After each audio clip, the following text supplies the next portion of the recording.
Buenas tardes, bienvenidos a la extensión del CINAIC 2012, Seminario sobre Tendencias y Evolución Educativa. Vamos a constituir la primera de las dos mesas que van a ser sucesivas a lo largo de la tarde. En esta mesa vamos a hablar sobre los componentes estratégicos de la formación basada en innovación tecnológica. Se van a hacer una serie de reflexiones sobre tres temas, sobre tres componentes estratégicos. El primero de ellos va a ser los procesos. Hablaremos un poco de la metodología, de la evaluación, de las competencias. El segundo componente van a ser las tecnologías. Hablarán una ponente sobre las diferentes tecnologías aplicadas a la innovación tecnológica. Y luego habrá una tercera pata, un tercer componente que hablará sobre los recursos de los conocimientos. Cada una de estos temas, de estas patas, estará reforzada por un ponente, y luego haremos una especie de turno de preguntas donde mezclaremos un poco todo esto y sacaremos algún otro tema alternativo. En un principio vamos a empezar con los procesos, hablando un poco de la metodología y de evaluación, y el ponente será Ángel Fidalgo, de la Universidad Politécnica de Madrid. Bueno, es conocido por casi todos los que tenemos algo que ver con la innovación.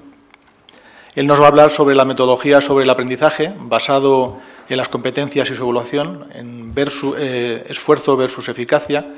De lo que hablará será sobre una reflexión sobre la aplicación real de los procesos basados en competencias y su evaluación, además de la efectividad de dichos métodos. Sin más, tienes la palabra, Ángel. Gracias, Domingo. Pues como decía Domingo, se trata un poco de analizar la tendencia en lo que es la innovación, que al menos desde nuestro laboratorio estamos haciendo en la parte de los procesos. Hasta hace muy poquito tiempo se nos decía que el proceso de formación en los diferentes niveles educativos pues se programaba en función de una serie de conocimientos que ibas a adquirir, de una adquisición de conocimientos. Y se nos planteaba como una línea progresiva, continua, donde en cada nivel, pues evidentemente esos conocimientos iba subiendo ese nivel, y todo con un paradigma docente. Esto es lo que nos solían contar o vender o decir. Todos sabemos que la realidad no es exactamente así, y que entre cada nivel educativo pues hay unas fracturas donde ese progreso, sobre todo del alumnado, no es continuo, sino que en el cambio de ese nivel hay que hacer un salto. Colegas de la universidad es bastante habitual oírnos decir que el nivel de conocimientos con que nos llega el alumnado de universitario pues no es el que debería tener, y es una queja bastante habitual. Y de hecho las universidades, la mayoría de las universidades, con los cursos cero, los puntos de inicio, etcétera, etcétera, tratan un poco de limar este esfuerzo, porque el alumnado tiene que hacer un salto grande, y encima un salto grande para recuperar esos niveles de conocimiento. En ese salto se cae un 30% del alumnado que intenta seguir. Y lo mismo que nosotros hablábamos de la enseñanza universitaria, el mundo laboral dice de la universidad. No vienen preparados como nosotros querríamos, y también pues hay una serie de planes de formación. Es evidente que puede haber esa fractura, porque mientras que es verdad que nosotros somos niveles de adquisición de conocimientos, pero muy orientados a conocimientos académicos, en la empresa o en el mundo laboral se daba más una orientación a la práctica, a la experiencia. Nosotros nos basábamos en un método, un paradigma formativo docente. En la empresa se basaba en un método más de aprendizaje, más del aprender haciéndolo. Por lo tanto, había esa fractura. Nace desde hace muy poco tiempo, desde hace un par de años, un modelo basado en competencias donde tienden un poco a paliar esto. Esta fractura sigue estando. Es decir, independientemente de que haya otro modelo educativo, la realidad es tozuda y es la que hay. Pero es cierto que, por lo menos sobre el papel, hay una programación ya basada en competencias, ya no hablamos de conocimientos, donde algunas competencias se empiezan a desarrollar a muy pronta edad y se mantienen durante toda la vida de la persona, pues por ejemplo, competencias de expresión oral y escrita, de trabajo en equipo, etcétera. Otras competencias nacen en la propia universidad, bien genéricas o bien específicas, y evidentemente otras competencias nacen en el propio mundo laboral.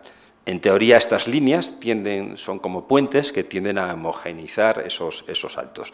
Y después, pues una programación basada en competencias en todos los niveles y un paradigma de aprendizaje, pues parece que son las herramientas que tenemos para establecer esa formación continua.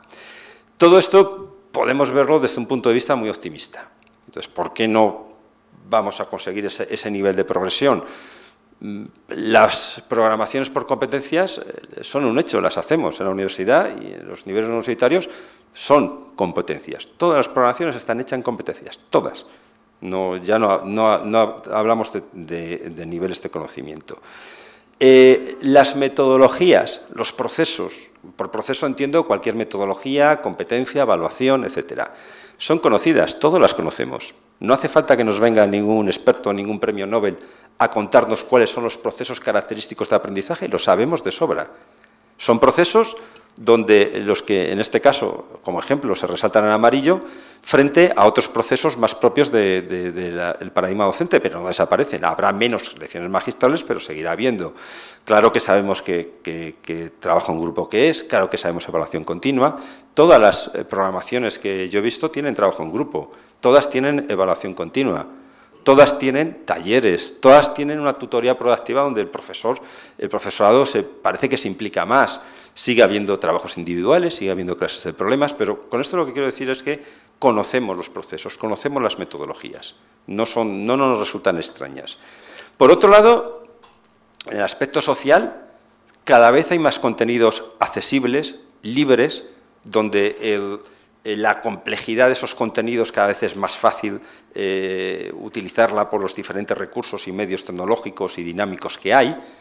En las tecnologías cada vez hay más libres, en la nube, gratuitas. No tenemos que estar bendecidos por ningún equipo de gestión académica para disponer de esas tecnologías.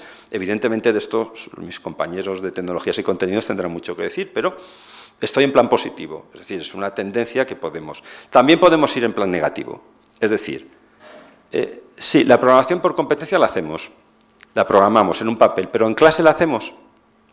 Los procesos son conocidos, pero las aplicamos. También muchas asignaturas en nuestra universidad que han empezado este año han sido un poquito fracaso en lo que han sido talleres, trabajos en grupo, etcétera, etcétera. Cuando el profesorado ha tratado de ir viendo el trabajo del grupo, de ir viendo las competencias, de ir metiéndose, pues resulta que el esfuerzo ha sido tan amplio que muchas cosas han quedado sin revisar o que no ha habido. Esto tampoco es de extrañar. Creo que ha cambiado el plan, es verdad, pero las aulas siguen siendo las mismas. Bueno, en mi escuela no, porque se nos está cayendo un edificio y hemos tenido que cambiar, pero en la mayoría de los casos las aulas son las mismas. Los profesores somos los mismos. Los alumnos es el mismo perfil. ¿Alguien se cree que porque cambien unos papeles va a cambiar el contexto? Sigue siendo lo mismo. El contexto, el entorno es el mismo. Por lo tanto, la aplicación de esas metodologías que conocemos no son tan fáciles. El esfuerzo que lleva es tan alto para los alumnos como el profesorado que eso nos está costando, esas tecnologías, aplicarlas, las competencias, etcétera, etcétera. ¿Y por qué nos cuesta? Porque todas las tecnologías, todas las metodologías basadas en paradigmas de aprendizaje, a su vez, tienen un esqueleto interno. Si las hiciéramos una radiografía a todas, están hechas de la misma masa. Todas, cualquier metodología. ¿Cuál es esa masa? Se basa en cuatro conceptos. Uno, que el profesorado se adapte. Y con esto no quiero decir que nos adaptemos al nivel que nos llegan, es decir, bajo el nivel. Muchos compañeros dicen, no, si es que estoy bajando el nivel. No, eso no es adaptar. Adaptar lo que queremos decir es que cada alumno nos viene con unos conocimientos, un estilo de aprendizaje, unas necesidades, a esos adaptarnos. Cualquier metodología basada en aprendizaje indica la adaptabilidad del profesorado al alumnado, a las condiciones del alumnado. Eso es una parte del componente de todas estas metodologías. Por otro lado, la participación activa del alumno. Es decir, si el alumno sigue haciendo lo de siempre, estudiando unos días antes, no funcionan esas metodologías. Una evaluación formativa. Estamos haciendo evaluación continua pensando ya que eso es, bueno, pues lo que estamos haciendo es una evaluación sumativa, es decir, como siempre, solo que con dos diferencias. En lugar de hacer un examen cada 3 meses, hacemos un examen cada semana. Y en lugar de hacer pruebas escritas, pueden ser orales, de exposición de un trabajo, de participación en un taller, pero siguen siendo sumativas, no formativas. Es decir, que tenemos muchas pruebas sumativas y más secuenciadas. Las formativas, pasta esencial de cualquier proceso de aprendizaje, se basa en usar la evaluación como un instrumento formativo, que nos pueda indicar a nosotros y al alumno de la eficacia de la formación y tomar esas pautas correctoras. Esos son la base de los paradigmas de aprendizaje. Y, por otro lado, unas tecnologías flexibles en el sentido de que nos permitan hacer lo que queremos hacer. Por ejemplo, en trabajo en grupo. Pues si queremos de verdad formar en trabajo en grupo, tendremos que estar metidos con los grupos de trabajo, formarles por si van mal, ver las competencias, etcétera, etcétera. Todo eso cuesta mucho. Es básicamente poco viable en el contexto que tenemos con clases de 70, 80 alumnos, etcétera, etcétera. Por lo tanto, no se trata de desconocimiento de la tecnología, sino de las propias bases de la metodología que nos hace que sea bastante difícil aplicarlo de forma real en el aula. Recuerden que estoy ahora con la parte de visión negativa. Y además que, caramba, si es que llevamos varios siglos haciendo lo mismo. Es decir, nos han formado con paradigmas y métodos docentes y con objetivos de conocimiento. Hemos formado, nuestros alumnos nos llegan con esa formación, por lo tanto, es difícil vencer la inercia. En este contexto, ¿cuáles son las tendencias de innovación que nosotros estamos trabajando en el aspecto de metodologías? Porque des en cuenta que aquí lo que hay es un problema de coste-esfuerzo. Nadie dice que esto no se puede hacer, pero nosotros, uno de los que organizan este seminario es Teaching Innova, que es un curso del programa Avanza Formación, y pone a disposición de los alumnos expertos, tutores, etcétera, etcétera. Es decir, pone muchos recursos. Por lo tanto, claro que se puede hacer. Lo que se discute es al coste y con el contexto que tenemos, si es viable o el esfuerzo que tenemos que hacer profesorado y alumnado. Para resumir un poco cómo estamos planteando la innovación, cómo la planteamos desde el punto de vista metodológico, me gustaría poner un símil. Lo primero que nosotros hacemos, antes de cualquier actividad, proceso, metodología, es plantear un sustrato, algo donde apoyar lo que estamos haciendo. Por ejemplo, aquí lo represento con una mesa, donde esa mesa está vacía, pero lo que sí es importante es que tiene que tener unas patas. Por ejemplo, lo que decía de adaptabilidad del profesorado, participación activa del alumno, estrategias, tecnologías flexibles, evaluación formativa. Esas son las patas, esa es la base que tiene que tener cualquiera de las actividades que hagamos, independientemente de la metodología. Por lo tanto, lo primero que preparamos es esto. Y sobre todo la tecnología nos tiene que facilitar el esfuerzo de hacer este tipo de cosas.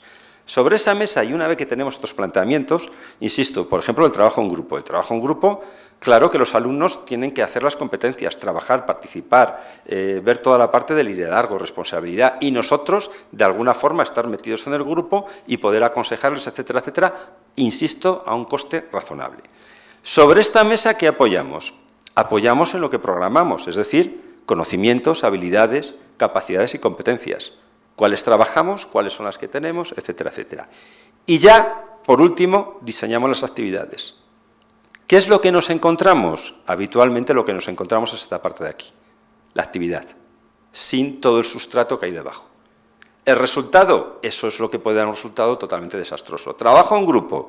Vale, yo pongo trabajo en grupo y me entregan un trabajo por escrito firmado por 6 personas. Y como en el ejército, presuponemos el valor, es decir, presuponemos que han estado actuando como trabajo en grupo. Ahí va a ser muy difícil que consigamos evaluar nada, ninguna competencia. Como ejemplo, y les quería ya solo en 2 minutos, poner un ejemplo muy breve del proyecto este de Teaching Innova que estamos haciendo para que vean un poco el ejemplo de la mesa y los apoyos. En un curso de formación, normalmente, donde cuando se hacen más para la capacitación del entorno laboral, pues como pasa en todas esas fracturas que les decía anteriormente, pues cuando acaba el curso, cuando se acaba la financiación, ¿qué hacemos con los alumnos? Acaban el curso y, bueno, pues que se busquen la vida. Ellos tienen que aplicar los contenidos del curso a su entorno laboral. Lo mismo que nosotros, cuando enseñamos cosas, se supone que es para aplicarlo en algún contexto. Por lo tanto, hay una fractura que en el momento que los alumnos ya no están con nosotros, ya no son nuestra responsabilidad, presuponemos que lo que le hemos enseñado va a servir para algo y lo van a aplicar.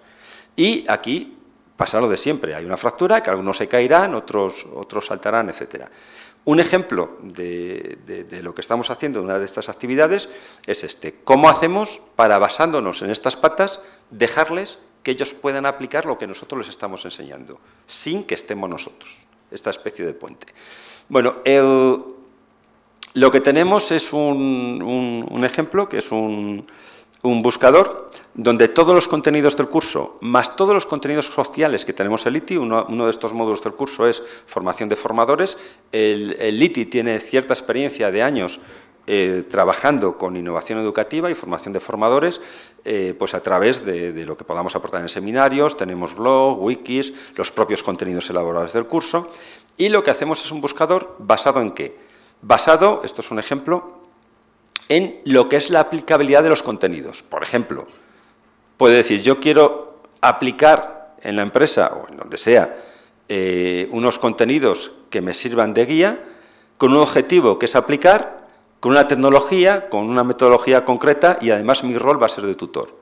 Entonces, lo que le estoy diciendo es un mecanismo para, independientemente del proceso formativo que hayan seguido, un mecanismo para encontrar la aplicabilidad o, por ejemplo, dónde voy a usar esos contenidos. Y el sistema que le dirá, pues mira, he encontrado todos estos, que, insisto, pueden ser contenidos nuestros o sociales. Y con esos contenidos que has encontrado, puedes generar una especie de apunte personalizado, de guía, etcétera, etcétera. Bueno, como ven aquí, lo que hay es un método basado en esa silla, donde está la adaptabilidad, donde está la tecnología al servicio de la flexibilidad, etcétera, etcétera. Aquí ven un desglose más de esa aplicación. Contenidos, pues todos estos tipos de contenidos tenemos. Objetivos para todos estos tipos.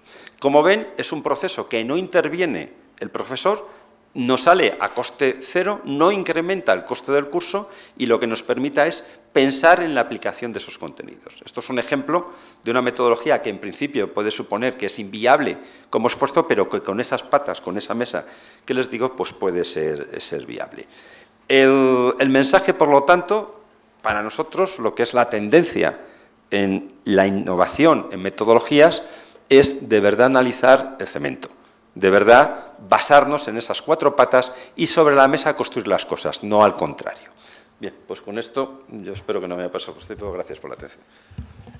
Muchas gracias, Ángel, por lo conciso que has, por la claridad en tus explicaciones y, sobre todo, por presentarnos esta herramienta que yo creo que va a ser de mucha utilidad para muchos de los que nos dedicamos a este mundo. Bueno, pues a continuación vamos a reforzar con las tecnologías. Hablaremos de María Luisa Sainz de Chaluce, de la Universidad de Zaragoza. Es directora del Grupo de Investigación en Innovación y Docencia, en TIC, de la Universidad de Zaragoza. Además, es secretaria del comité organizador del CINAIC y es profesora titular investigadora del Departamento de Matemática Aplicada de la Universidad de Zaragoza. Cuando quieras. Muchas gracias, Domingo. Bueno, a ver,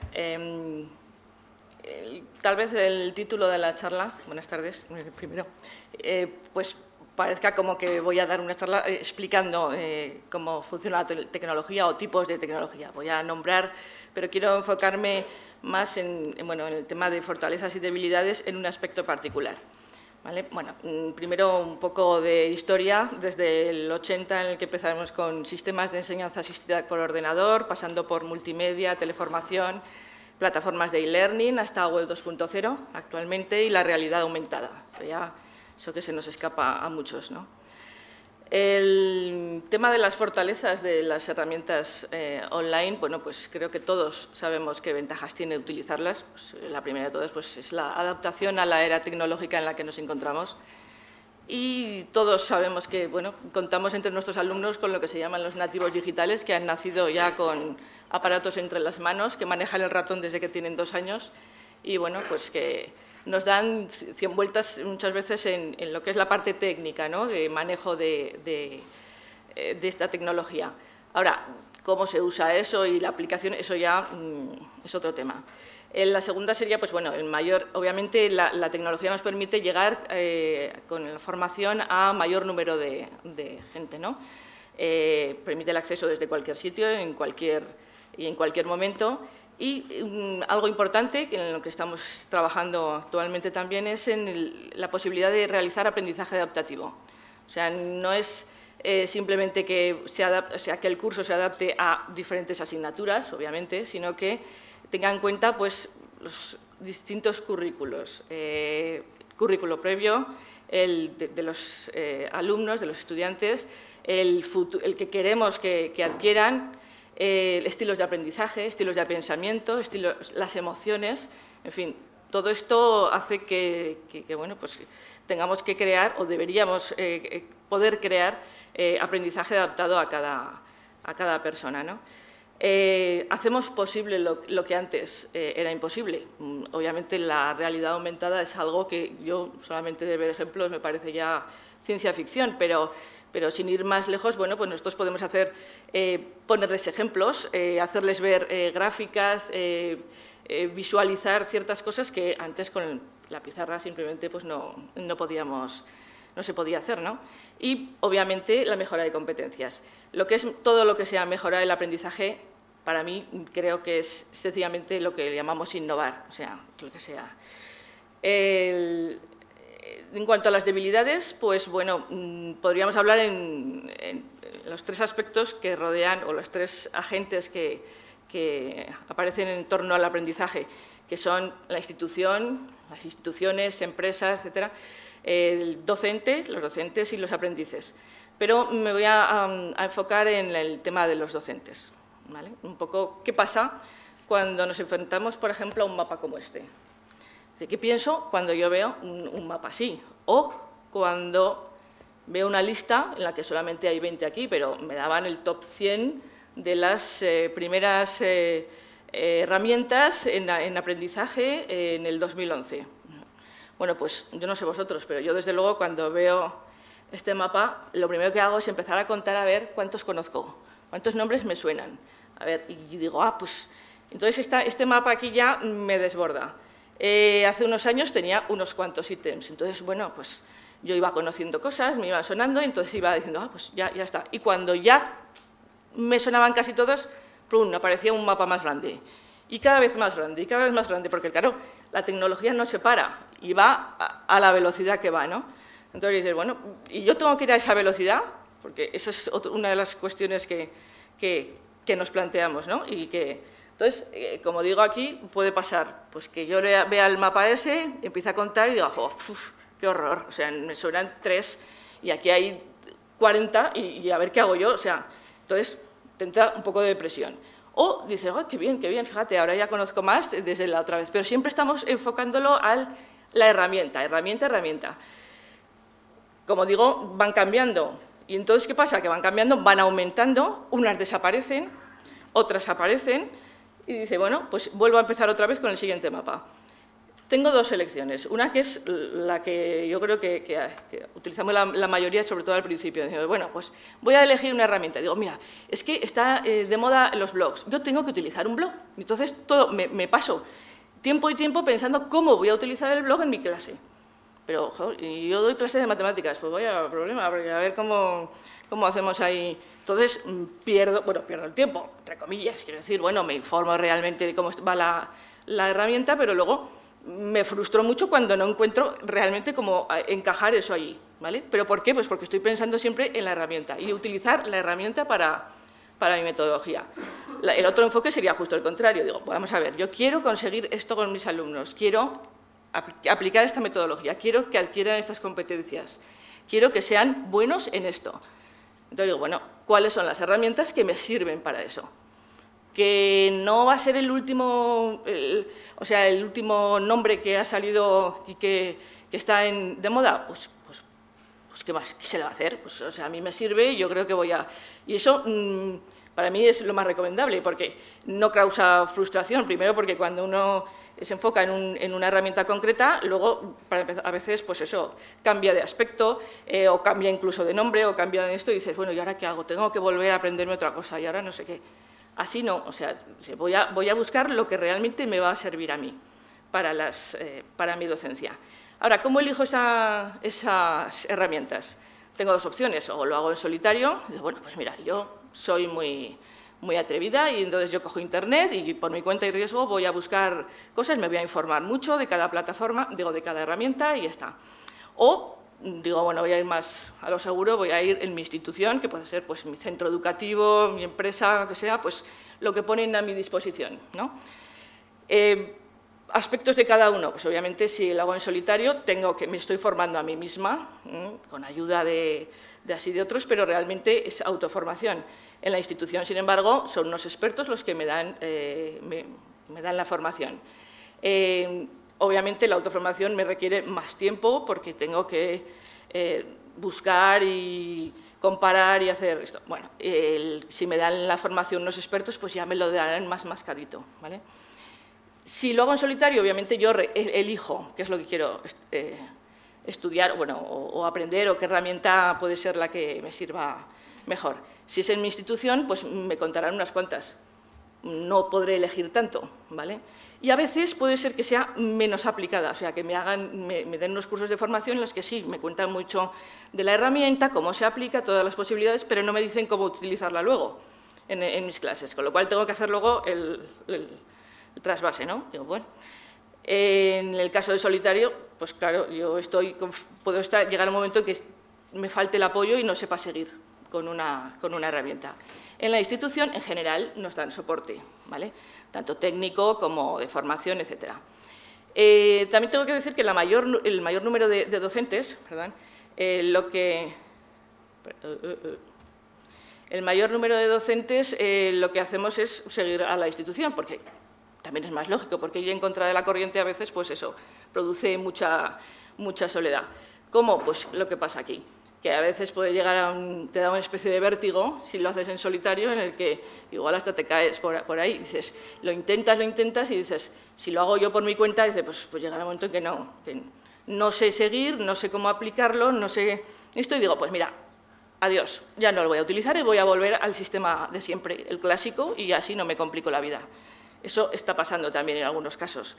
Gente que es aislada, se ha dedicado a alguna cosita y como no le sale como ellos esperaban, o tal vez en algunos casos esperan, o sea, les dan una excusa para decir, no sirve, la tecnología no sirve, voy a volver a lo anterior. Eso, en fin. Lo recomendable sería, vale, yo sí puedo hacerlo parte en solitario, puedo hacerlo en la institución, pero lo que realmente es positivo es hacerlo en red, con otra gente, o sea, no hacer las cosas solo siguiendo, o sea, incluso cuando lo hago en la institución, ¿no? O sea, ¿el qué? Pues una solución podría ser aprender el uso de la herramienta a través de experiencias reales. Ya pueden ser propias o ajenas. Eso es lo que realmente te enseña cómo utilizarlo. O sea, a mí me da igual que me expliquen muy bien lo que es una tecnología muy concreta, los aspectos técnicos, pero yo necesito poder trasladarlo. Y me interesa también saber gente que está aplicando esa misma herramienta a áreas afines a mí, a las que tengo yo, o a metodologías como la que estoy aplicando yo, etcétera, ¿no? Entonces, estas redes recomendables pues, se pueden enfocar en dos aspectos. Sería dentro de las instituciones o entre instituciones. Bueno, pues dentro de las instituciones, por ejemplo, bueno, yo creo que en todas las universidades pues habrá redes, e incluso a nivel institucional las organizan, redes en las que en torno a una herramienta, puede ser, o en torno simplemente pues, a la innovación docente, pues se establece un foro de comunicación entre usuarios de esas herramientas, ¿no? Para intercambiar experiencias, etcétera. Entonces, aquí quería presentar simplemente la red Moodle Unizar, Unizar es de Universidad de Zaragoza, pues, una compañera mi compañera Lola Lerís y amiga, y yo pues, pusimos en marcha una iniciativa para crear un curso en el que formamos parte los usuarios de Moodle. Digo Moodle como podía ser cualquier otra cosa, ¿vale? Pero esto es una plataforma de e-learning que engloba otras herramientas, con lo cual, bueno, pues parece que da más juego. Y allí, bueno, pues los objetivos de esta sería la red, que ya al poquito tiempo de empezar ya teníamos más de 100 profesores, bueno, va aumentando, y los objetivos de esa red que son, pues, obviamente, respaldarnos ante incidencias que uno encuentra y que se está en solitario y no sabe qué hacer. Bueno, pues tengo que decirlo directamente al administrador de Moodle, pues vamos a comentarlo entre nosotros, a ver si alguien tiene una solución, o vamos a pedirlo de forma conjunta. solicitud de nuevas funcionalidades, por ejemplo, en la plataforma, experiencias, o sea, lo que intercambiamos experiencias innovadoras utilizando las distintas herramientas de la plataforma, ponemos en común recursos de formación, ya sean nuestros o externos, también tenemos el foro de dudas, etcétera, ¿no?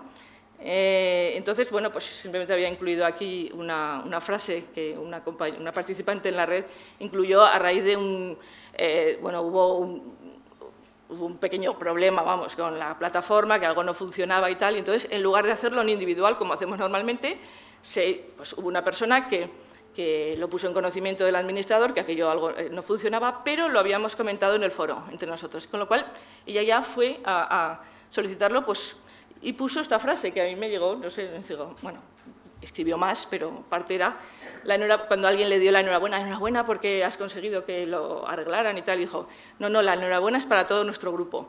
El trabajo colaborativo y cooperativo es más enriquecedor. Bueno, seguía dando las gracias y tal, ¿no? Entonces, es una muestra de que si somos más gente, pues conseguimos más cosas y además, pues bueno, nos enriquece a todos, ¿no?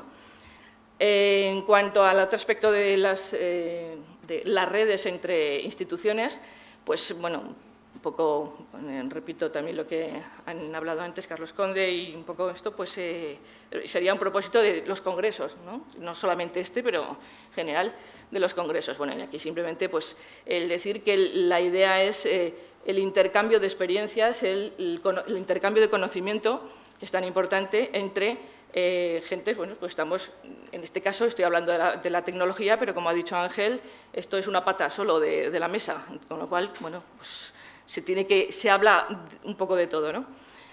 Y, bueno, simplemente que vamos a seguir haciendo, como ha dicho Carlos Conde, seminarios aquí, de Madrid, luego de Zaragoza y en Alicante, y la idea es, bueno, pues preparar el CINAIC del curso del año que viene.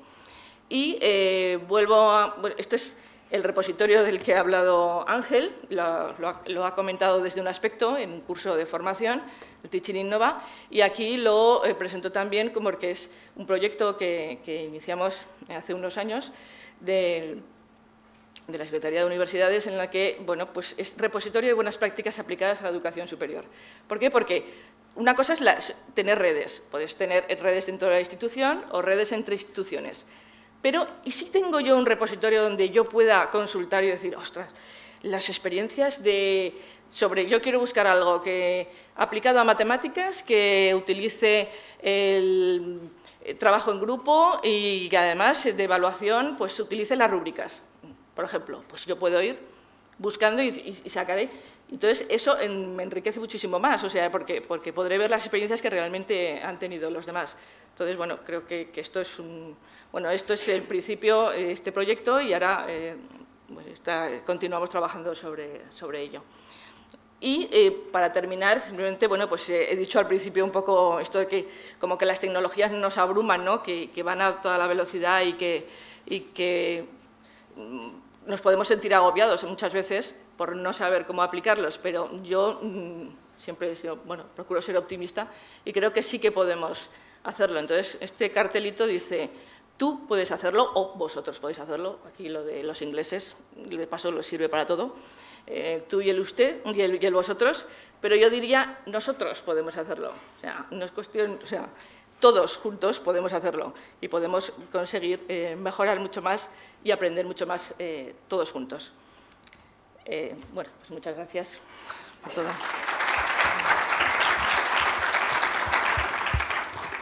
Muchas gracias, Marisa. La verdad es que me siento muy identificado con muchas de las transferencias que has puesto. O sea, es la decisión de cualquier docente o cualquier persona que se dedique a enseñar entre ir por el camino solitario o ir por el camino del grupo es algo que yo creo que nos hemos planteado todos y que nos crea mucha ansiedad. Las nuevas tecnologías nos plantean mucha ansiedad a los docentes y creo que bueno, es una buena reflexión sobre todo esto. Muchas gracias. Bueno, la siguiente componente que vamos a analizar va a ser los recursos del conocimiento y va a estar expresada por Carlos San José, del Grupo Anaya. Nos hablará de los contenidos digitales. Él es director del Departamento de Contenidos y Servicios en Red del Grupo Anaya. Además, es editor digital, responsable de la presencia de la red de las empresas del grupo y trabaja además en proyectos educativos y formativos, en la producción de contenidos literarios, libros digitales y otros productos multimedia sobre Internet. Muchas gracias. Muy bien, gracias. Bueno, buenas tardes y quería agradecer a Ángel Fidalgo la oportunidad que me ha dado de dirigirme a un público que siempre me gusta mucho salir del entorno habitual de la editorial. Supongo que esta ponencia, pues es un poco, o esta presentación, llamarla ponencia es un poco fuerte, es un poco distinta de las habituales en el día de hoy porque no sale dentro de la universidad, viene de la empresa, pero siempre las tres patas, ¿no? La universidad, la empresa, la sociedad. Es interesante ver el punto de vista. Yo he estado muy interesado escuchando las ponencias anteriores y supongo que en la mesa redonda va a salir algo. Lo mío es un poco distinto. He hecho una reflexión desde el punto de vista de una empresa de contenidos, en un momento en que a las empresas de contenidos les está llegando la revolución, la que llegó hace 20 años a los bancos, la que llegó hace 18, también por ahí, a las cadenas de montaje, a los centros de producción, a las finanzas, tal. Esa está llegando ahora a las editoriales y está produciendo pues un tremendo desbarajuste que refleja un poco también, se refleja en la sociedad, en los medios, en lo deprisa que va esto, cuando lo deprisa que todos vemos que se nos mueve el mundo de comunicaciones, de redes sociales, cuando todo esto además es el núcleo del negocio de una empresa, la suma de esas dos cosas se convierte en un producto. Y es curioso, pues, bueno, la oportunidad que tengo de reflexionar un poco sobre ello. Lo he centrado un poco en el mundo de educación, porque el Grupo Anaya, mi empresa, es un grupo muy grande, tiene bastantes editoriales dentro y bastantes enfoques. Hay varias editoriales que son estrictamente universitarias, como puede ser Tecnos o Pirámide, Cátedra, Alianza Editorial. Tiene otras que son muy educativas, como Anaya o Algaida, son educativas del periodo anterior a la universidad. Y bueno, pues tiene otros enfoques como el de experimentar en comunicación. Y yo diría que eso es lo más interesante que se está viendo ahora desde dentro, que es cómo los contenidos ya no son solo libros. Se está yendo hacia el servicio. Y este es un poco el hilo de la ponencia. Lo he centrado en educación por elegir un hilo y porque fuera un poco también distinto de lo que estamos viendo por aquí. Y bueno, pues vamos allá. La ponencia, si no se hubiera echado de repente una carga terrorífica de trabajo, hubiera sido más bonita. Ahora son nada más que unas frases, pero aquí, por ejemplo, pues me hubiera podido gustar primero pintar ahí un profesor, un niño, un libro y luego Internet, en fin. Bueno, os lo imagináis. Bueno, la idea del contenido, el contenido para la educación ha buscado muchas formas de plasmarse, ¿no? Entonces, en principio, el contenido lo tenía el profesor. Estoy hablando muy del principio. Y eso rápidamente fue a dar a un libro, fue a dar un soporte que fuera independiente del profesor. Ya supongo que con la llegada de la imprenta y demás, pues fue una revolución democrática del contenido. Cualquiera, o esa era la ilusión, podía acceder a una biblioteca y prescindir del profesor. Allí estaba el contenido. El siguiente paso, que ya nos costó unos cientos de años dar, pues es que había que centrar la actividad, o había que centrar la educación, el proceso formativo, no en el contenido, que se había perfeccionado bastante, sino en el alumno, la persona que aprende. Esta revolución está mucho más cercana y ha dado lugar pues a metodologías activas, que esa línea muy rica pues es la que se ha seguido y hemos visto en las dos intervenciones anteriores pues bastante de cómo da eso de sí, ¿no? Centrar en el conocimiento y en la propia formación del conocimiento los esfuerzos o hacia dónde debe ir el contenido. Y yo diría que el último paso que se está dando ahora mismo es el trabajo en grupo, es el grupo como superación del individuo, elegir herramientas colaborativas, y en un momento dado esto pues se pierde la idea, yo solamente he logrado ponerlo aquí en una sola de las líneas, la idea del libro. Claro, viniendo de una editorial, pues la reflexión es inmediata, es decir, ¿cuál es el objeto de nuestro trabajo ahí? Pues probablemente van a dejar de ser los libros y ser otra cosa, en cualquier formato en el que se pueda plasmar, desarrollar, comunicar o ayudar a construir el contenido. Bueno, ahora mismo los contenidos han pasado una etapa de medios de comunicación. Como comentaba, esta revolución, la de revolución y luego llegó Internet, hace ya un tiempo que ha puesto patas arriba varios mundos. Estoy pensando en el mundo de la música o en el mundo de las imágenes, del cine. Eso ya hace un tiempo que está desbarajustado, ¿no?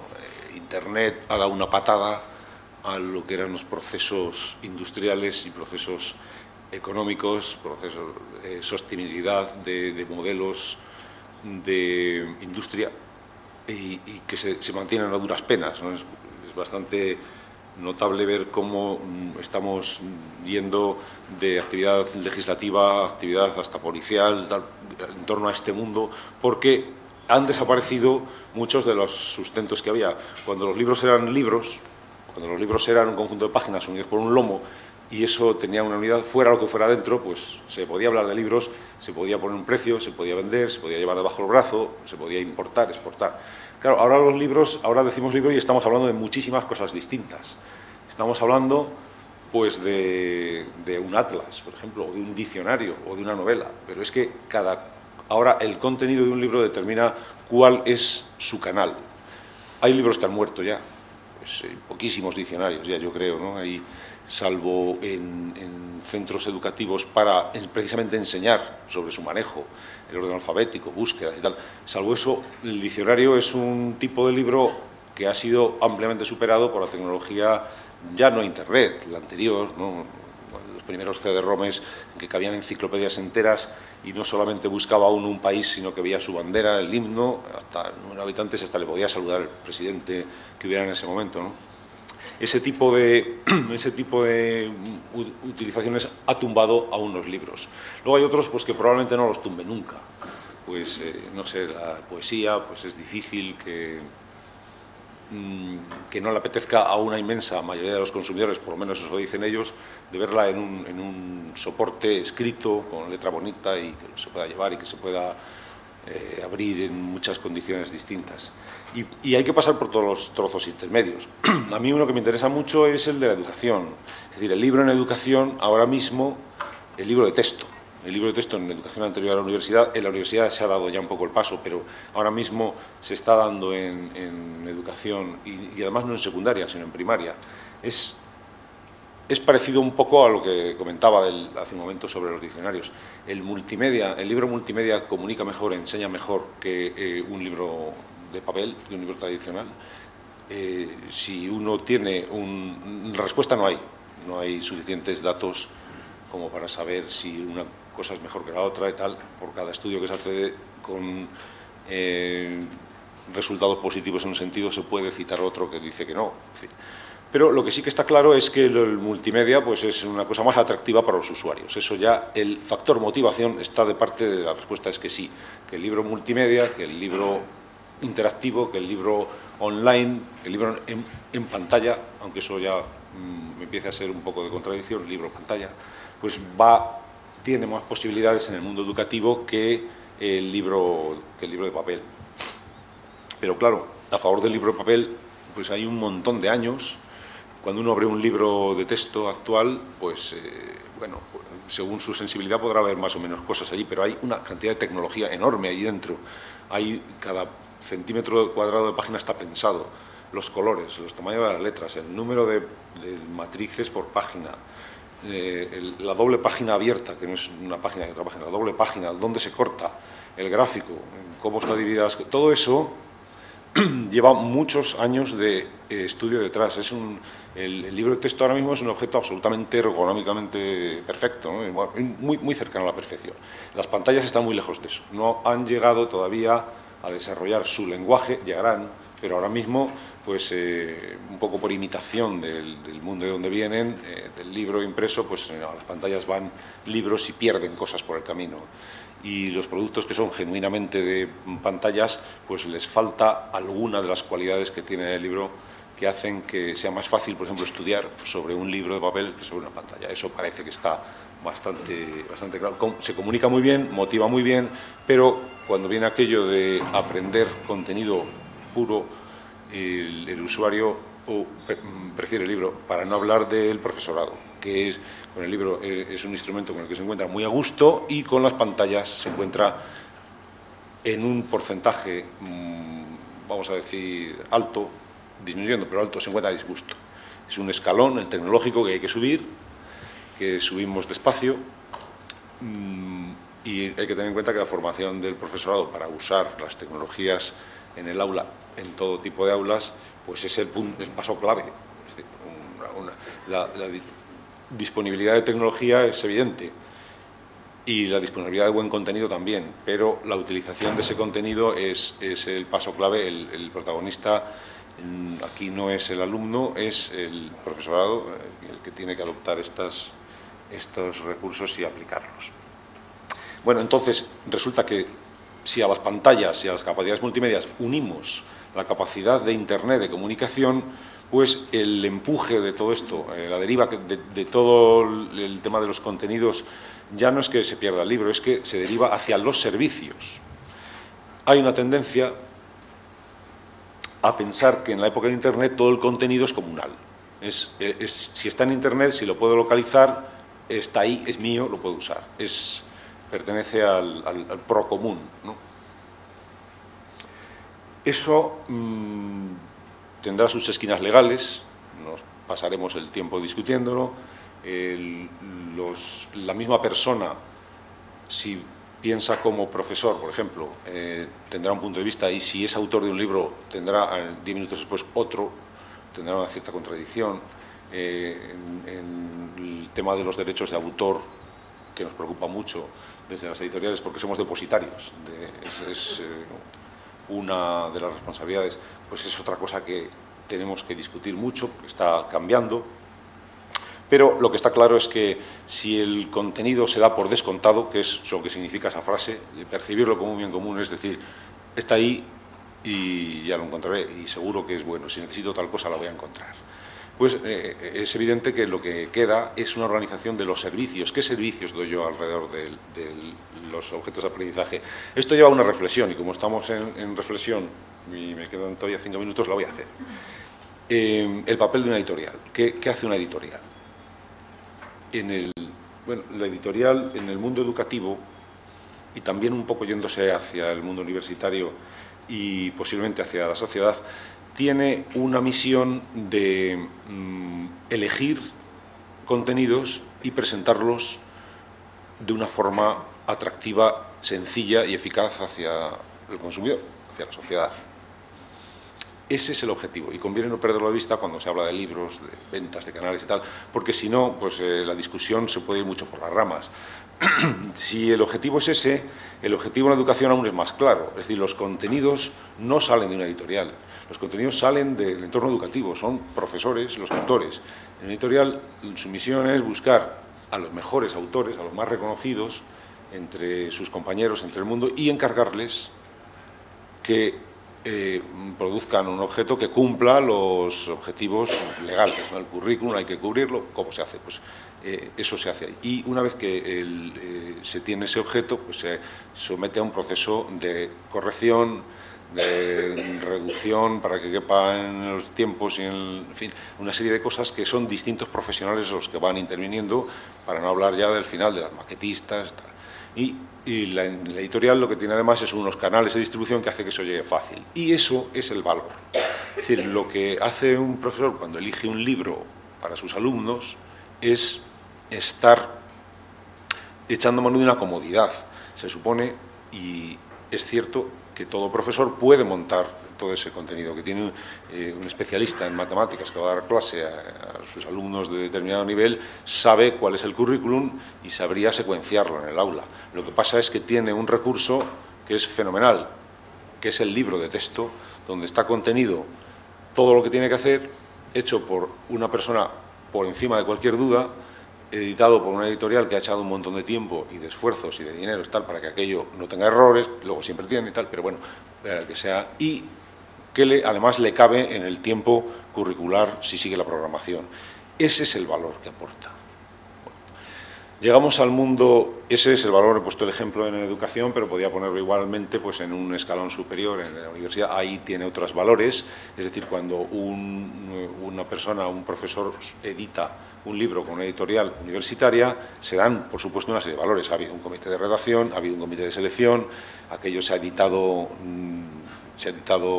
con cuidado, teniendo en cuenta ciertas cosas, y el usuario sabe que si compra un libro de la editorial tal, pues lo de ahí dentro pues, podrá estar más o menos de acuerdo, pero desde luego no es una cosa que se ha encontrado por ahí. Ese es el valor, es uno de los valores, y ponerlo en el circuito donde el usuario interesado lo pueda encontrar con facilidad. Bueno, pues en el mundo digital a lo mejor esto cambia un poco, porque ya esos valores ya están en la comunidad, están en la red. Es decir, cosas como la Wikipedia, pues en fin, nos podrá gustar más o menos según del lado que estemos, pero están ahí. Una cosa que se corrige entre todos, que se hace entre todos, pues tiene una calidad, tiene una garantía. Tiene otro tipo de garantía, pero también lo es. Entonces, pues parece que el papel de la editorial ya separándonos mucho del mundo del libro, es esa garantía de un proceso, es una garantía de que el contenido es el mío, y además de un mantenimiento, y además de que todo el proceso ese pues tiene un valor que probablemente cueste mucho más trabajo a un individual si se pone él solo, como decía María Luisa hace un momento, a buscar recursos o a ver cómo los integro.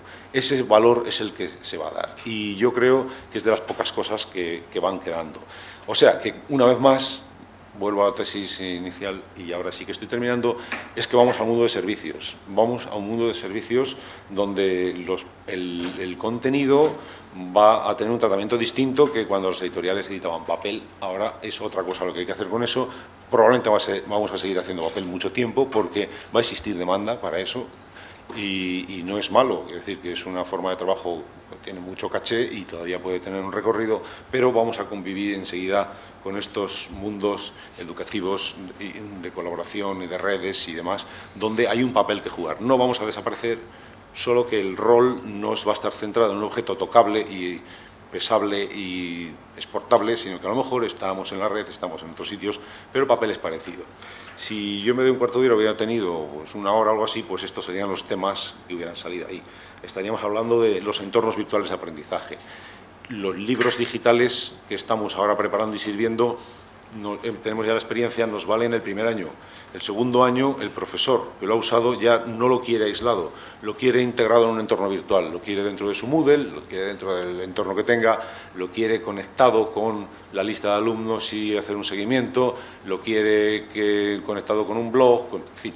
Los entornos virtuales de aprendizaje han llegado muy fuerte a la educación, como las redes sociales.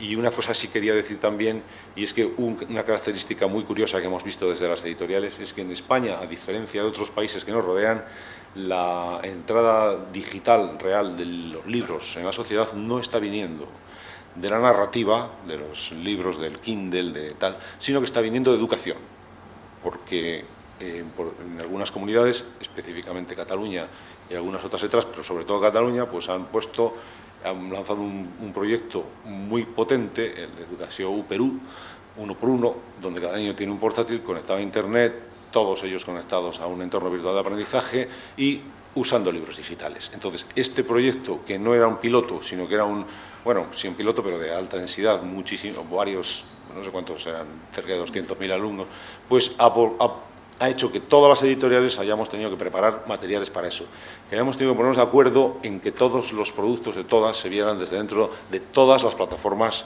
entornos virtuales de aprendizaje, lo que ha obligado pues, a generar web services para conectarnos, una serie de medidas que nos ha puesto de acuerdo, y los usuarios ya están empezando a tener, es el tercer año, donde están, y se extiende bastante. Si no nos hubiera pillado la crisis, otras comunidades habrían seguido este esquema, lo están siguiendo, pero con pilotos más pequeños. Pero yo diría que ahí es donde tenemos la entrada de los medios digitales en la sociedad, vía educación, y de ahí se va a extender hacia los demás sitios. No voy a seguir hablando de los demás. Me hubiera gustado tener un ratito para hablar de la última aportación de Apple al mundo digital con su herramienta eBooks Author hace 10 días, el día 20, donde ha lanzado ahí al mundo una herramienta para que cualquiera pueda hacer un libro de texto y lo comparta. Las editoriales han temblado todas. Me hubiera gustado enseñar algún ejemplo, pero bueno, a lo mejor en el coloquio sale. Así que muchas gracias.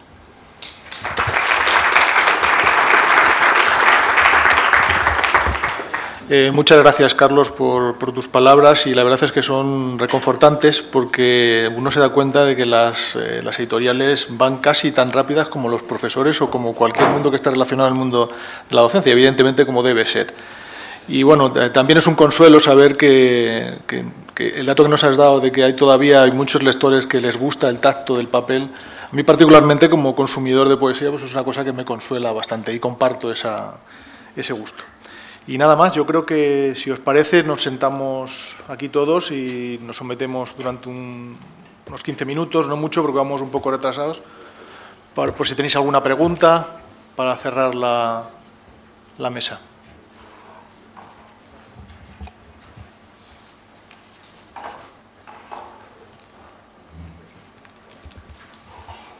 Sí, por favor. Sí, creo que sí.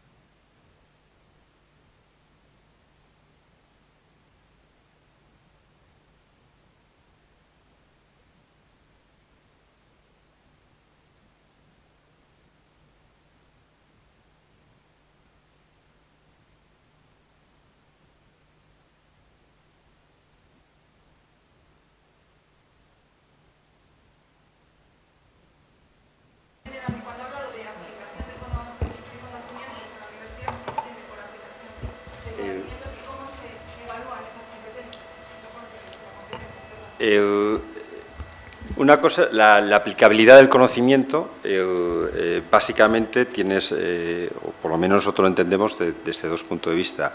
Uno es en el más allá, una vez que acaba el curso de formación propiamente dicho, cuando cualquier profesor impartimos un conocimiento, evidentemente buscamos o lo hacemos porque entendemos que hay una aplicabilidad para el desarrollo profesional de la materia que impartimos. Y otra cosa es la aplicabilidad interna, es decir, durante el propio proceso de formación y la evaluación de esa aplicabilidad. La aplicabilidad ahora, lo que es la evaluación de esa aplicabilidad, la podemos hacer o bien con la competencia asociada, pero la competencia que la puedes subdividir en habilidad, en capacidad y en una serie de conocimientos. Y eso es un poco lo que valoramos. ¿Qué ocurre? Que lo difícil de esa valoración, que es donde he centrado la intervención, es básicamente el esfuerzo que requiere evaluar una capacidad, una habilidad concreta. Si la quieres evaluar desde la aplicabilidad de la misma, o una de dos, o te basas en el resultado observable de la misma, que es lo que básicamente hacemos, o te metes en la tripa, es decir, una evaluación caja blanca o caja negra. La caja blanca es la que nosotros estamos más interesados, es decir, el propio proceso donde tienes que aplicar la propia habilidad o la propia capacidad.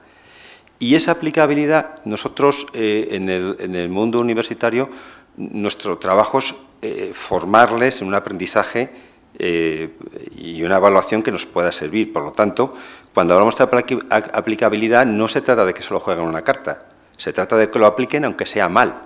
Y para eso estamos nosotros, para una labor adaptable de frente a esa aplicabilidad que puede estar mal hecha, ir mejorándola. Nosotros seguimos el método de Cole, donde básicamente planteamos una actividad a los alumnos, esa actividad la pueden hacer mejor o peor, pero después de esa actividad hay una reflexión y es cuando soltamos los conocimientos o habilidades necesarias para hacerlo. Y básicamente, cuando empezamos ese modelo, un tanto por ciento muy elevado, muy superior al 90%, lo hacen mal, pero no pasa nada. Esa es la idea de aplicabilidad. Y después está la aplicabilidad post, que básicamente es donde estamos trabajando de cuando ya están fuera de nuestra tutela, por decir de alguna forma, pues vemos cómo podemos que esos conocimientos lo puedan aplicar. Y para todo, ¿qué es clave? Que el alumno se lo crea.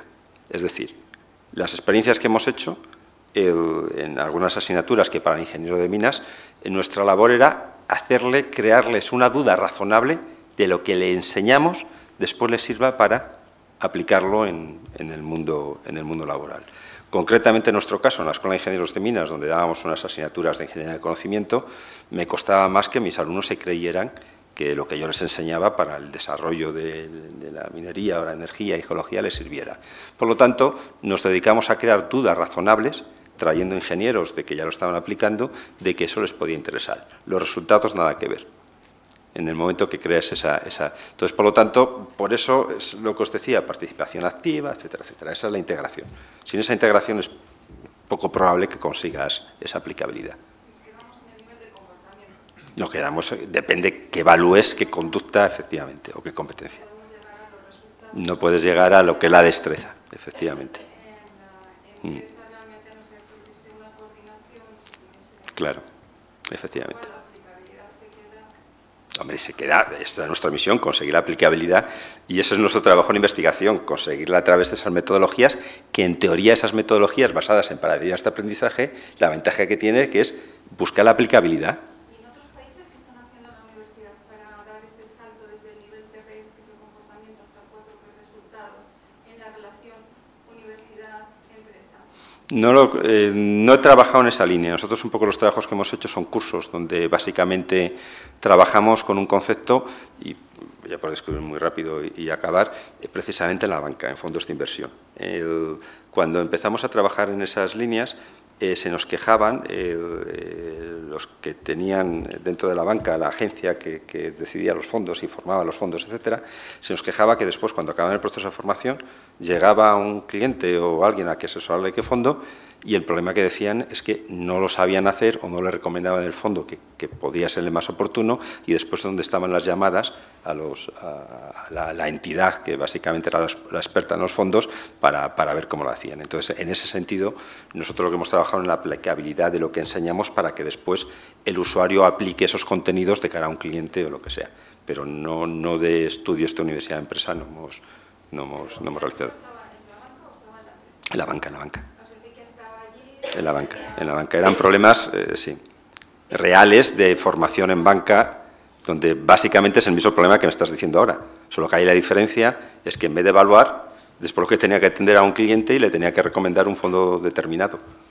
Y entonces ahí es donde... De eso, la tecnología lo que ayudaba era a facilitar esa aplicación. Bueno, de todas formas, si quieres en el café te doy ya más detalles. ¿Alguna intervención más? Sí, Mayer. Mi intervención, bueno, soy...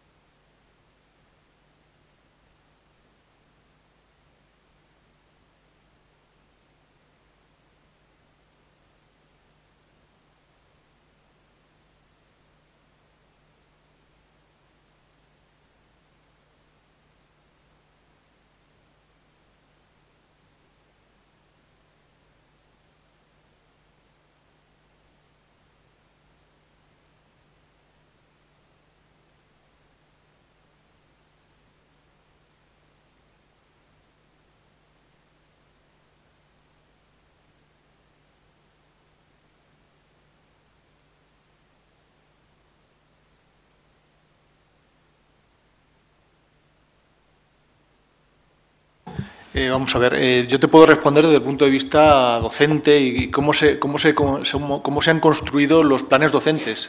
Hay una concordancia, si hablamos de la titulación de ingeniero de minas, que es una profesión regulada, hay una concordancia entre los objetivos, las capacidades, las competencias y lo que tiene que tener, porque tenemos un BOE detrás que nos dice lo que tenemos que hacer. ¿Cómo se evalúa eso? Bueno, se evalúa de muy diferentes formas.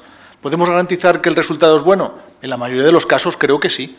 Hay indicadores que nos van diciendo a lo largo de cómo van pasando a lo largo de las asignaturas cuál es el perfil que se va a configurar de ese ingeniero de minas. Tú lo que estás preguntando es el cómputo general. Bueno, pues hay cosas que sí y hay cosas que no. Por ejemplo, dentro de nuestras titulaciones hay competencias que no se trabajan. Por ejemplo, la responsabilidad es una cosa que no se trabaja. Nosotros estamos intentando fomentar o meter algún tipo de asignatura para dar una formación al ingeniero en esa dirección. En lo que es frustración, en dirección de grupos, pues a lo mejor no. Porque, en definitiva, lo que estamos formando son ingenieros, o sea, personas que van a dirigir grupos.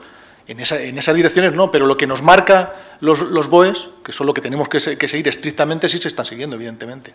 No sé si alguno de vosotros... ¿Me permitís precisar mejor entre confrontar lo que llamaríamos ingenieros de base ancha, es decir, aquellos que han sido formados en los primeros cursos de sus carreras, y ya pensar solamente en ingeniería, podría también hablar de otras carreras, y su capacitación básica en una edad temprana para poder después adquirir enseñanzas más elaboradas. Entiendo que si eso se produce en una etapa avanzada del aprendizaje, estamos distorsionando y perjudicando definitivamente al futuro egresado, porque ya no podrá adquirir esa enseñanza sustancial para conseguir esa capacitación global a la hora de abordar un problema complejo en sus empresas. Sí, totalmente de acuerdo. Donde hay una cierta discordancia mayor es el paso de secundaria, o sea, el paso de bachillerato a la universidad. Actualmente no hay ese puente que nos reflejaban nuestros compañeros, no existe. No hay una correlación exacta entre cómo vienen los alumnos, cómo deberían venir y cómo los cogemos y cómo los soltamos. Ahí es donde está el problema. En las antiguas titulaciones, los antiguos planes, lo que se hizo, se intentó poner el curso cero, pero es que actualmente el curso cero, que es una muy buena idea, nos hemos dado cuenta que no tenemos tiempo para implantar el curso cero, para recogerles y ponerles en un nivel base, en un frontal que nos permita, a partir de ese momento, construir lo que queremos que sea. Efectivamente, no hay... Pero es un problema, me imagino, estatal. ¿Alguna intervención más?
Porque lo hemos comprobado en algunas investigaciones. Bueno, por alusiones, yo como he nombrado lo de los nativos digitales, quiero decir que es cierto, es totalmente cierto, y que además yo en particular doy clases de matemáticas en primer curso de ingeniería informática, con lo cual todavía se presupone más que mis alumnos están más preparados para la tecnología, porque todos vienen sabiendo un montón de cosas que, bueno, y manejan de todo tipo de tecnologías. Pero es verdad que, un ejemplo muy sencillo, yo utilizo mucho los foros de dudas, para utilizar pues, en matemáticas, o sea que algunos piensan que no se puede utilizar. Y digo, bueno, pues a ellos les cuesta utilizarlo cuando ellos utilizan todo tipo de redes y de esto y se relacionan y los foros lo saben utilizar. Pero alguna vez me han comentado ellos que es que, claro, le damos, el punto de vista nuestro es académico. Entonces ellos están acostumbrados a utilizar las cosas para su uso personal, para sus relaciones, para los amigos, para no sé qué. Entonces eso es una cosa. Pero me decían a veces, es que se sienten cortados, se sienten no sé cómo, o sea, al principio cuando tienen que relacionarse y hablar de cosas académicas. Entonces eso les parece más serio, más no sé. Pero es cuestión de insistir. O sea, es decir, bueno, yo para eso soy muy pesada, o sea, yo no digo, ala, ahí tenéis el foro y ya lo usaréis, sino que les provoco y venga, y ahora contestad a esto, o les incentivo de alguna manera. Y al final ellos se dan cuenta de que hay ventajas de eso. O sea, ellos lo que no ven al principio es qué ventaja tiene eso. Y dices, pero si yo lo que quiero es utilizar los foros con mis amigos para hablar de no sé qué, o el chat de no sé qué. Pero aquí, ¿para qué me sirve? Pero cuando ven que, por ejemplo, en un foro tienen las dudas resueltas, ves que la duda que tengo yo ya la tienen otros. Eso les va animando y les va haciendo eso. Entonces, yo creo que se van incorporando a esa tecnología que no les gusta, es verdad, porque es académica, porque es esto, se van incorporando cuando se van dando cuenta de que sirve, porque aquí, claro, al final hacemos las cosas porque si no me sirve para algo, y si no veo que me es útil, pues simplemente lo dejo al lado. Entonces, yo simplemente, es verdad que yo también me chocaba al principio y pensaba, yo, estos estarán preparados y, bueno, intervendrán, y me daba hasta miedo, decía, uy, en los foros se me meterán 200, pues no, que va, o sea, les cuesta un montón, pero cuando ven que realmente es útil, ellos se van animando. O sea que, bueno, yo creo que esperanza siempre deberíamos tener y no dejarnos frustrar por ese tipo de cosas, pero tienes toda la razón, sí, cierto. Yo me gustaría, pues no sé, decir algo más. Hay que ser incansables al desaliento. Ellos van delante de nosotros como 2 o 3 pasos casi siempre. Y sobre todo, una cosa importantísima es que están acostumbrados a relacionar tecnología con diversión, con ocio. Y no están acostumbrados a ver esa tecnología con aprendizaje. Entonces, tenemos que hacer que ese paso se produzca. ¿Y cómo lo vamos a hacer? Pues de la manera que mejor sabemos, siendo pesados. Los profesores somos pesados y nos va bien. Entonces, tenemos que seguir haciendo ese papel. Sí. Yo creo que además de ser pesados, pienso que si evaluamos o tenemos en cuenta las intervenciones en los foros, el uso de la tecnología, etcétera, entonces el alumno sí que ve un resultado de lo que está haciendo, porque simplemente le ponemos los foros para gente del joven, como el café de la esquina, pues a lo mejor es poco. Entonces, el elemento de tener en cuenta, y eso palma con lo que decía el profesor Ángel Fidalgo, de la evaluación, si se tienen en cuenta aspectos en la evaluación, los estudiantes sí que los van a aprovechar, si no, difícilmente se van a incorporar las cosas. Se nos va a pasar como ocurre con el tema de la música. Todos los jóvenes andan oyendo música por todas partes. Llegan a la clase de música y les fastidia y no les gusta nada el tipo de clase de música que se les da. Pero ¿cómo es esto? Es lo que más están oyendo todo el día, y luego la clase de música en muchos sitios es un fracaso total. Hay una disonancia muy grave entre lo que interesa y lo que se da, lo que se evalúa y lo que uno está buscando. Yo, si me permites, la experiencia que yo tengo es que, aparte de la pesadez, lo que hay que ser es muy rápido en las respuestas. Ellos están muy acostumbrados a utilizar la tecnología inmediatamente. Si ellos tienen un feedback, una respuesta inmediata del profesor cuando meten alguna opinión, eso les motiva muchísimo. Es, por decirlo así, alguna fórmula que no receta, mágica. Bueno, perdón, sí, ahora ya cortamos. Pero un poco disiento de todo esto, porque yo utilizo los foros para que ellos interactúen. Yo no contesto directamente. Entonces, cuando entre ellos se resuelven las dudas, yo hago de moderadora. O sea, digo, bueno, os estáis yendo por donde no es. Entonces, ellos se tienen que acostumbrar a plantear dudas y a resolverlas entre ellos. Y lo de la evaluación, yo lo evalúo. Y ellos saben que no se tiene en cuenta el número de mensajes que se mandan, sino cuál es el contenido. ¿Tú has resuelto una duda a alguien? ¿Has resuelto? Eso es lo que se evalúa, y eso sí que les motiva. Cuando hablaba antes de motivación es eso, la evaluación es la primera, desde luego, la nota. Si os parece, cerramos el turno de preguntas. Vamos un poquitín... Trato de ser breve y rápido. Soy Jesús Domínguez y soy profesor de la Escuela de Minas.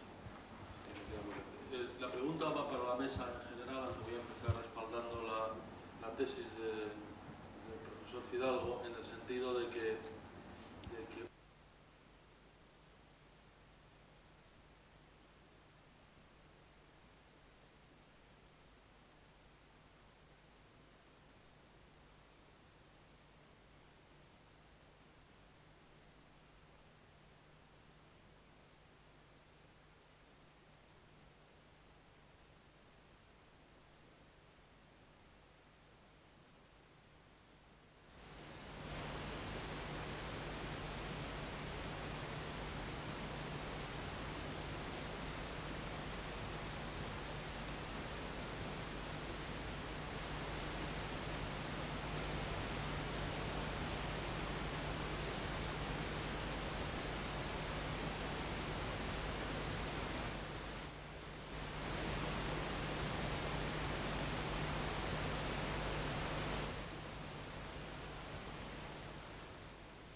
te voy a dar mi opinión. Yo creo que hay un poco de todo. Evidentemente, a los profesores nos cuesta. O sea, a cualquier profesor, y evidentemente, voy a decir el típico tópico, a medida que el profesor está más asentado en su posición, pues le cuesta mucho más trabajo modificar sus contenidos o modificar la forma de enseñar. En la escuela tenemos ejemplos de todo lo contrario, de gente que ya va teniendo algunos años y se adapta a cualquier tipo de metodología que siempre que sea adecuada. Bueno, aquí tenemos ejemplos muy claros, ¿no?, de innovación en la escuela. Pero sí es cierto, hay gente que no se amolda de ninguna manera, que ahora hemos cambiado estamos implantando Bolonia y la gente es muy reacia. Tenemos problemas con la elaboración de las guías. Tenemos un problema importante, pero hay problemas por todos lados. Pero yo creo que no son los problemas. Lo importante de los problemas es que son salvables. Los podemos salvar, los podemos puentear. El tema no quiero tanto focalizar en lo que es la politécnica o la escuela, sino vuestra percepción en general a quienes, digamos, tenéis un punto de vista mayor que lo que es el ámbito universitario en los que nos movemos, los que estamos aquí. ¿Qué percepción tenéis? ¿En qué proporción el profesorado está concienciado y capacitado? ¿En qué proporción? ¿20%? ¿1%? ¿100%? A ver, yo particularmente desconozco ese dato. No, porcentaje yo creo que no, vamos, yo en particular no lo sé, pero desde luego yo creo que cada vez hay más gente concienciada, eso sí, y lo de capacitada hacemos lo que podemos, o sea, porque o sea, en muchos casos tenemos que es autoformación y en otros casos, pues claro, las instituciones nos ayudan, pero a veces no a la velocidad a la que se puede, y no porque no se pueda, o sea, bueno, es cuestión muchas veces presupuestaria, evidentemente, y de tiempo y de todo, o sea, pero yo creo que estamos haciendo un esfuerzo, vamos, en algunos casos extraordinario, vamos. Yo sí te doy el dato. En un momento determinado de nuestra vida académica, el 100%. Estamos motivados, concienciados, etcétera. En otro momento determinado de nuestra vida académica, decepcionados, pues no ser Superman, eso de ponernos el traje de Superman y no volar, aunque no creíamos que íbamos a volar, pues también el 100%. Es decir, hay, yo creo que momentos, pero creo que gozamos de buena salud en el sentido de estar ilusionados, motivados. Otra historia es que podamos de verdad volar. El traje de Superman no lo hemos puesto, pero volar. Bueno, pues muchas gracias y damos por concluido esta mesa. Haremos un break de 15... No ha sido una mesa, no ha habido interpelación. O sea, una mesa que tiene 5 minutos de preguntas o 10, es una mesa. No es una mesa muy redonda, no, efectivamente. No es. Y las metodologías nuevas y la dinamización, en fin, La dinamización yo creo que ha sido buena. El sentido de la dinámica no ha sido del todo aceptable, pero la dinamización no ha sido mala. Contamos con un momento maravilloso que son esos 15 o 20 minutos que tenemos de café. No nos enteramos de lo que dicen los demás. Hay veces que es mejor no enterarse. Bueno, pues después abriremos la mesa redonda sobre tendencias y buenas prácticas. Muchas gracias. Profesión regulada, hay una concordancia entre los objetivos, las capacidades, las competencias y lo que tiene que tener, porque tenemos un BOE detrás que nos dice lo que tenemos que hacer. ¿Cómo se evalúa eso? Bueno, se evalúa de muy diferentes formas. ¿Podemos garantizar que el resultado es bueno? En la mayoría de los casos creo que sí. Hay indicadores que nos van diciendo a lo largo de cómo van pasando a lo largo de las asignaturas cuál es el perfil que se va a configurar de ese ingeniero de minas. Tú lo que estás preguntando es el cómputo general. Bueno, pues hay cosas que sí y hay cosas que no. Por ejemplo, dentro de nuestras titulaciones hay competencias que no se trabajan. Por ejemplo, la responsabilidad es una cosa que no se trabaja. Nosotros estamos intentando fomentar o meter algún tipo de asignatura para dar una formación al ingeniero en esa dirección. En lo que es frustración, en dirección de grupos, pues a lo mejor no, porque en definitiva lo que estamos formando son ingenieros, o sea, personas que van a dirigir grupos.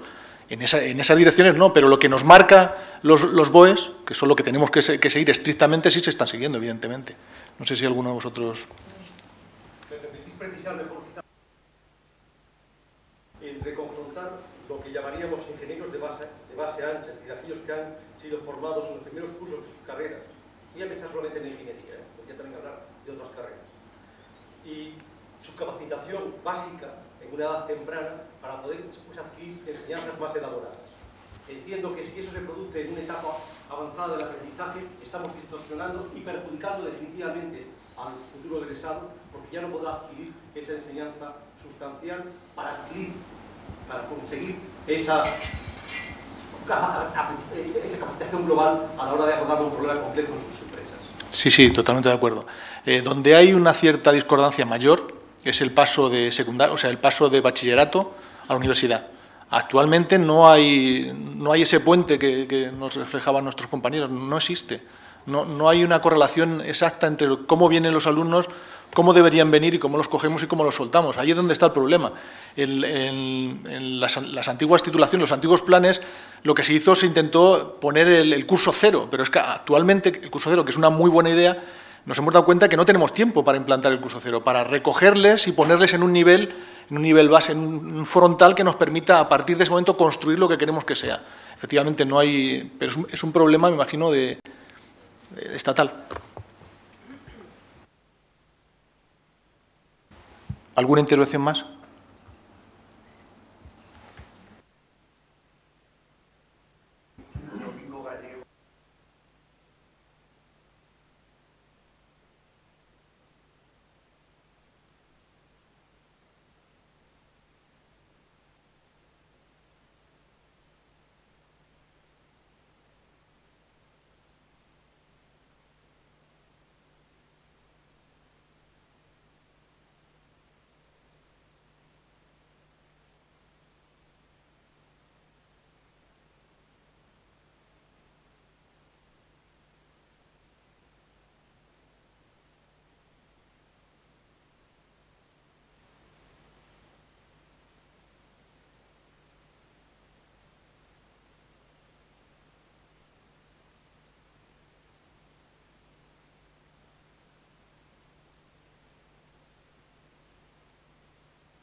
Porque lo hemos comprobado en algunas cuestiones. Bueno, por alusiones, yo como he nombrado lo de los nativos digitales, quiero decir que es cierto, es totalmente cierto, y que además yo en particular doy clases de matemáticas en primer curso de ingeniería informática, con lo cual todavía se presupone más que mis alumnos están más preparados para la tecnología, porque todos vienen sabiendo un montón de cosas que, bueno, y manejan de todo tipo de tecnologías. Pero es verdad que, un ejemplo muy sencillo, yo utilizo mucho los foros de dudas, para utilizar pues, en matemáticas, o sea que algunos piensan que no se puede utilizar. Y digo, bueno, pues a ellos les cuesta utilizarlo cuando ellos utilizan todo tipo de redes y de esto y se relacionan y los foros lo saben utilizar. Pero alguna vez me han comentado ellos que es que, claro, le damos, el punto de vista nuestro es académico. Entonces ellos están acostumbrados a utilizar las cosas para su uso personal, para sus relaciones, para los amigos, para no sé qué. Entonces eso es una cosa. Pero me decían a veces, es que se sienten cortados, se sienten no sé cómo, o sea, al principio cuando tienen que relacionarse y hablar de cosas académicas. Entonces eso les parece más serio, más no sé. Pero es cuestión de insistir. O sea, es decir, bueno, yo para eso soy muy pesada, o sea, yo no digo, ala, ahí tenéis el foro y ya lo usaréis, sino que les provoco y venga, y ahora contestad a esto, o les incentivo de alguna manera. Y al final ellos se dan cuenta de que hay ventajas de eso. O sea, ellos lo que no ven al principio es qué ventaja tiene eso. Y dices, pero si yo lo que quiero es utilizar los foros con mis amigos para hablar de no sé qué, o el chat de no sé qué.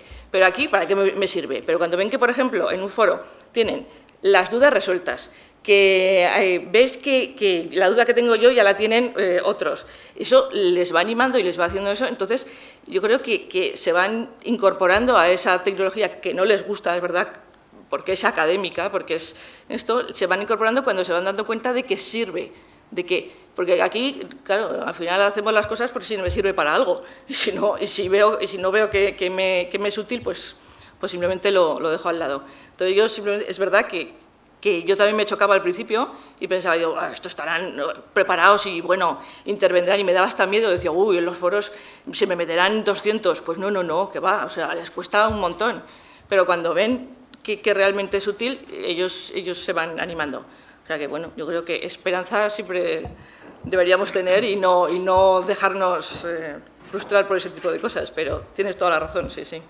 cierto. Yo me gustaría, pues no sé, decir algo más. Hay que ser incansables al desaliento. Ellos van delante de nosotros como 2 o 3 pasos casi siempre. Y sobre todo, una cosa importantísima es que están acostumbrados a relacionar tecnología con diversión, con ocio. Y no están acostumbrados a ver esa tecnología con aprendizaje. Entonces, tenemos que hacer que ese paso se produzca. ¿Y cómo lo vamos a hacer? Pues de la manera que mejor sabemos, siendo pesados. Los profesores somos pesados y nos va bien. Entonces, tenemos que seguir haciendo ese papel. Sí. Yo creo que además de ser pesados, pienso que si evaluamos o tenemos en cuenta las intervenciones en los foros, el uso de la tecnología, etcétera, entonces el alumno sí que ve un resultado de lo que está haciendo, porque simplemente le ponemos los foros para gente del joven, como el café de la esquina, pues a lo mejor es poco. Entonces, el elemento de tener en cuenta, y eso palma con lo que decía el profesor Ángel Fidalgo, de la evaluación, si se tienen en cuenta aspectos en la evaluación, los estudiantes sí que los van a aprovechar, si no, difícilmente se van a incorporar las cosas. O nos va a pasar como ocurre con el tema de la música. Todos los jóvenes andan oyendo música por todas partes. Llegan a la clase de música y les fastidia y no les gusta nada el tipo de clase de música que se les da. Pero ¿cómo es esto? Es lo que más están oyendo todo el día y luego la clase de música en muchos sitios es un fracaso total. Hay una disonancia muy grave entre lo que interesa y lo que se da, lo que se evalúa y lo que uno está buscando. Yo, si me permites, la experiencia que yo tengo es que, aparte de la pesadez, lo que hay que ser es muy rápido en las respuestas. Ellos están muy acostumbrados a utilizar la tecnología inmediatamente. Si ellos tienen un feedback, una respuesta inmediata del profesor cuando meten alguna opinión, eso les motiva muchísimo. Es, por decirlo así, alguna fórmula que no receta, mágica. Bueno, perdón, sí, ahora ya cortamos. Pero un poco disiento de todo esto, porque yo utilizo los foros para que ellos interactúen. Yo no contesto directamente. Entonces, cuando entre ellos se resuelven las dudas, yo hago de moderadora. O sea, digo, bueno, os estáis yendo por donde no es. Entonces, ellos se tienen que acostumbrar a plantear dudas y a resolverlas entre ellos.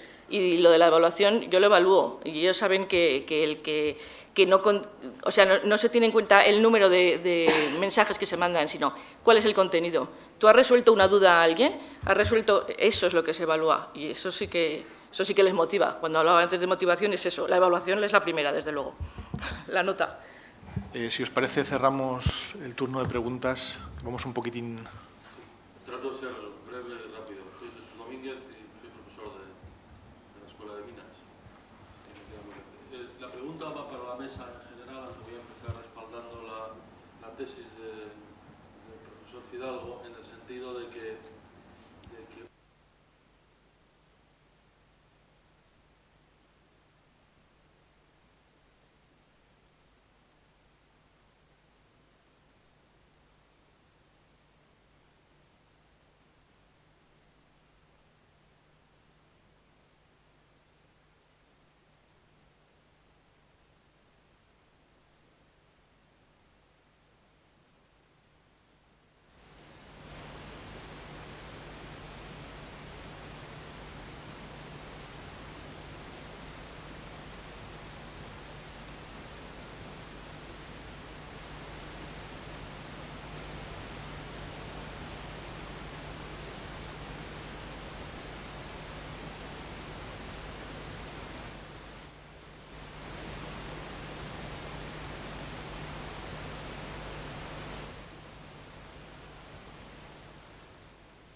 te voy a dar mi opinión. Yo creo que hay un poco de todo. Evidentemente, a los profesores nos cuesta. O sea, a cualquier profesor, y evidentemente, voy a decir el típico tópico, a medida que el profesor está más asentado en su posición, pues le cuesta mucho más trabajo modificar sus contenidos o modificar la forma de enseñar.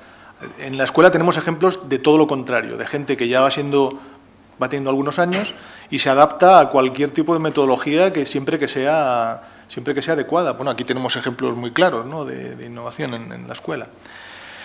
Pero sí es cierto, hay gente que no se amolda de ninguna manera, que ahora hemos cambiado estamos implantando Bolonia y la gente es muy reacia. Tenemos problemas con la elaboración de las guías.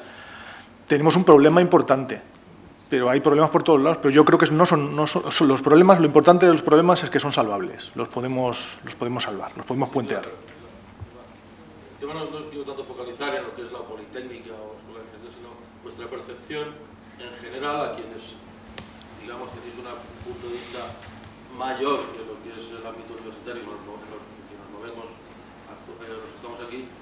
¿Qué percepción tenéis? ¿En qué proporción el profesorado está concienciado y capacitado? ¿En qué proporción? ¿20%? ¿1%? ¿100%? A ver, yo particularmente desconozco ese dato. Porcentaje yo creo que no, vamos, yo en particular no lo sé, pero desde luego yo creo que cada vez hay más gente concienciada, eso sí, y lo de capacitada hacemos lo que podemos, o sea, porque en muchos casos tenemos que es autoformación y en otros casos, pues claro, las instituciones nos ayudan, pero a veces no a la velocidad a la que se puede, y no porque no se pueda, o sea, bueno, es cuestión muchas veces presupuestaria, evidentemente, y de tiempo y de todo, o sea, pero yo creo que estamos haciendo un esfuerzo, vamos, en algunos casos extraordinario, vamos. Yo sí te doy el dato. En un momento determinado de nuestra vida académica, el 100%. Estamos motivados, concienciados, etcétera. En otro momento determinado de nuestra vida académica, decepcionados, pues no ser Superman, eso de ponernos el traje de Superman y no volar, aunque no creíamos que íbamos a volar, pues también el 100%. Es decir, hay, yo creo que momentos, pero creo que gozamos de buena salud en el sentido de estar ilusionados, motivados. Otra historia es que podamos de verdad volar. El traje de Superman no lo hemos puesto, pero volar. Bueno, pues muchas gracias y damos por concluido esta mesa. Haremos un break de 15... No ha sido una mesa, no ha habido interpelación. O sea, una mesa que tiene 5 minutos de preguntas o 10, es una mesa. No es una mesa muy redonda, no, efectivamente. No es. Y las metodologías nuevas y la dinamización, en fin, La dinamización yo creo que ha sido buena. El sentido de la dinámica no ha sido del todo aceptable, pero la dinamización no ha sido mala. Contamos con un momento maravilloso que son esos 15 o 20 minutos que tenemos de café. No nos enteramos de lo que dicen los demás. Hay veces que es mejor no enterarse. Bueno, pues después abriremos la mesa redonda sobre tendencias y buenas prácticas. Muchas gracias.